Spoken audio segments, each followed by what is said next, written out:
Ndifika omnye umlungu ukhupha kusho milimili apha engcobo espa. Ndithi ke mna hayi bo madoda itheni le nto ikekele kangaka. Hayi lo mlungu heyi. Kudala baxelela bafika ikekele. Ndithi hawu imoshile wena mlungu uyimoshe kakubi. Ndithi awukwazi ukubeka abantu bapakishe oomilimili ubeke la madoda kanye kanye alaqaza qithi xa ibona amankazana ngoba kaloku kudala iitroli zigqitha apha ecango lamadoda. Ndithi susaba babeke phaa phezulu thatha aba bapha ubabeke apha ezantsi. Uyazibona eziyazi phaa uba zinaxesha lamlaqazo qithi. Hayi yadilizwa indawo yaphinda hamba ndabuka ndandawojoki iyenyuka kakuhle. Hayi bayigqibile yaflat kakuhle uzukuqwalasela apha esipha ubona oomilimili zababona bame kakuhle qithi. Heyi uzowabeka amakrayxa kweli cala kanye kanye linamankazana.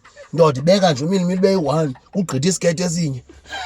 Laqase kukekele ngoloo nto. Hayi ungabo babeka ecangkwendawo ezabafutshane emankazaneni am beka phaa kude.